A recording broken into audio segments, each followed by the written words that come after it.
Anbernic just sent me their RG353M model, and after doing some testing, I've concluded that it is a lot of the same, but better. I love Anbernic's metal variants for their handhelds because they feel amazing in hand, and pressing buttons on metal devices feels more sturdy. That's exactly why I'm actually more excited about this one than I was for the 353P, the 353V, and the like. So should you get the RG353M? Well, let's dive right in.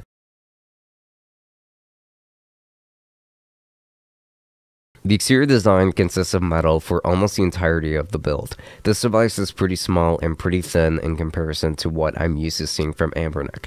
This device feels really nice in hand. It's got a great amount of heft and it feels really solid in hand. On the front, you're going to find your standard set of buttons, so here you do get Anbernic's classic great buttons that feel very satisfying to press, especially on a metal shell. But the coolest thing here, and the latest buzzword for late 2022, is that we've got Hall sensing sticks, which are much nicer grips as well. These are just objectively better sticks when it comes to the feeling, precision, and that kind of thing. So it is very nice to see from Anbernic products, and these are easily the best set of sticks from any Anbernic product out there. And it won't drift compared to other Anbernic products or even variants of this same device. On top, you're going to find your shoulder buttons, which are very clicky, two USB-C ports, where one is for charging and the other is for data, a mini HDMI port, and a headphone jack with a function button.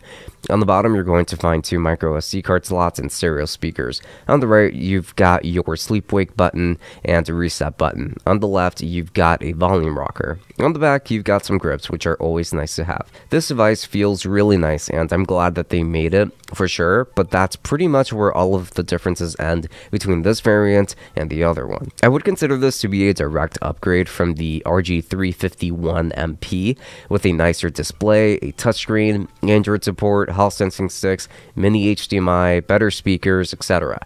And this probably isn't the best variant of the 353 series, since I would consider the RG353V to probably be the best one of the bunch as a package. Now, the price is better, the performance is exactly the same, and the hardware is fantastic. Not to mention that the screen gets noticeably brighter than this one. So the RG353P is definitely the closest in terms of the screen and performance overall, but it's my least favorite of the three.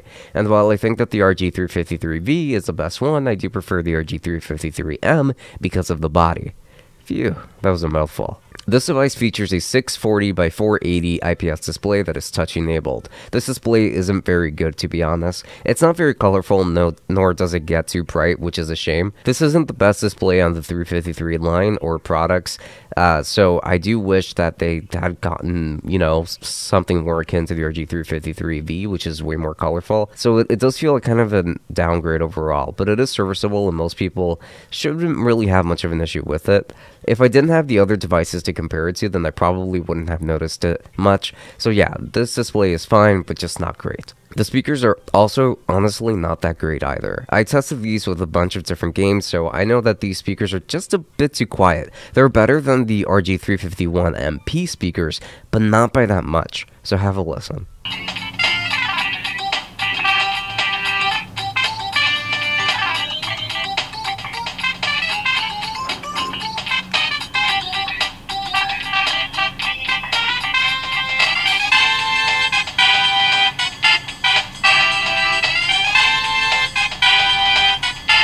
This device features an RK3566 CPU, Mali G52 GPU, 2GB of RAM, comes with a 16GB micro SD card for Linux, and a 3500 mAh battery. The specs are fine for this device, and that battery is pretty big here, so I suspect the battery life will be pretty great here, though I already know the answer.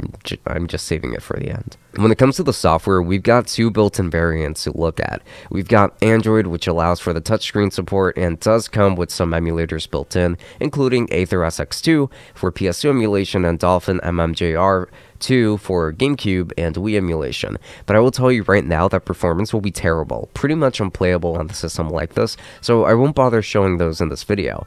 If you want to see how these would run still, then check out my video on the RG353V.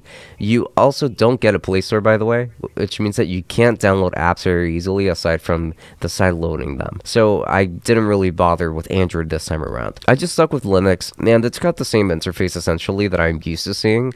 It's a nice little interface that displays every system and then displays every game that it comes with or that you install additionally. But PlayStation 2 and GameCube are not available here. I think that this OS is fine, and we should still get good performance out of this chipset and emulators here. Now let's get into game performance, starting with GBA performance. I tested out Dragon Ball Z Supersonic Warriors and got understandably great performance. GBA should not be an issue at all on a device like this, and even much lower end systems than this one, to be frank. But yeah, it definitely ran at full speed and it was very consistent, so if you wanted a device like this to play GBA, then you're definitely covered in that regard. Next is SNES performance, which was also very good here. I played Metroid and got very good performance. This does seem to be the perfect aspect ratio for a system like this, so everything just looked natively great on the screen. Not to mention that performance was very smooth, and that should be the case for pretty much any SNES game that you want to test out, which is something that I would celebrate quite frankly, but this is also a fairly simple system to run in general. But if you wanted an SNES machine, then this device will make for a great companion thanks to that screen and that performance, so I recommend it especially for SNES games more than anything else. Nintendo 64 also ran pretty well for the most part. There weren't any issues that I noticed personally. I think that most games will run really well, and Super Mario 64 is my prime example here, but based on tests from the RG353V and the 353P, I can confidently say that N64 will be handled pretty well by this machine, and those thumbsticks will be great for N64 without a doubt. I'm sure that other super popular games of this generation like Ocarina of Time and the like will still be great performance. Basically, I didn't come across any scenarios where it really challenged the system, which is good enough for me. Dreamcast was actually kind of surprising because it ran so well. On previous Anbernic devices, Dreamcast ran not too well as it caused a lot of audio stutters and visual stutters. While performance isn't perfect with a game like Sonic Adventure 2, there wasn't anything that really bothered me while playing. The game appeared to run at full speed at all times, which is great, and I felt very comfortable playing this game. I like that we can finally get proper Dreamcast performance on a system like this. I just wish that we had a Dreamcast emulator on the Android side, but we don't because of the lack of a Play Store. Either way, good performance here for Dreamcast. Sonic Adventure 2 was awesome. Performance with PlayStation 1 was also really good. I played Mortal Kombat 4 and got really good performance.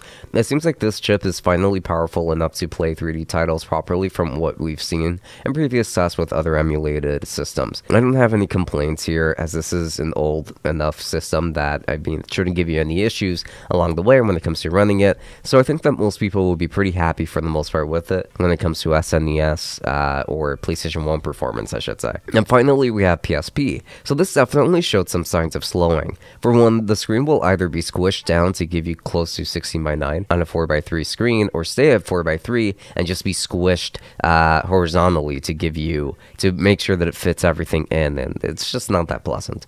But let's say that you're willing to forgive that aspect and deal with it, then is it worth it for PSP?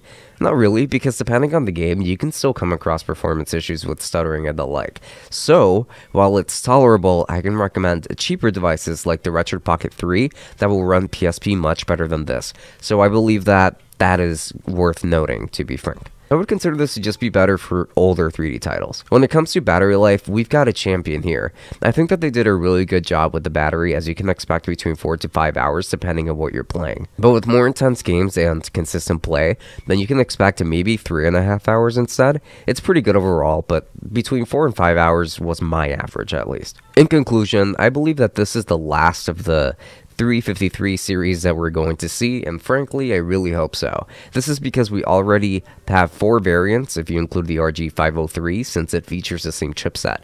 I think it's time that Anbernic focus on the higher end. I personally would love to see an update to their RG552, but that's a topic for another day. So would I recommend the RG353M? Well, it is pricey, and you're looking for value, then I wouldn't recommend it. But if you're looking for a premium, pocketable device that can easily run so many different retro games within reason, then I feel comfortable recommending the RG353M because it's my favorite and the metal shell sells it for me. I'm happy with it, but I would like to see more Android support in the future, like adding the Play Store or at least including more standalone emulators with it. So thank you so much for watching this video all the way up until the very end. I do very much appreciate it. If you're interested in purchasing the 353M, then please make sure to take a look at the affiliate link to Anbernic's site that I have down below. If you use my link, then that would really help out the channel quite a bit, so I would appreciate that quite a bit if you were to use it. And also, please make sure to follow me on Instagram, where I do post every now and then, and I have a vlogging channel where I talk about Yu-Gi-Oh stuff. That's kind of what I do over there. But with that said, this has been Francisco from Tech Summit. Thank you for watching, and until next time, enjoy.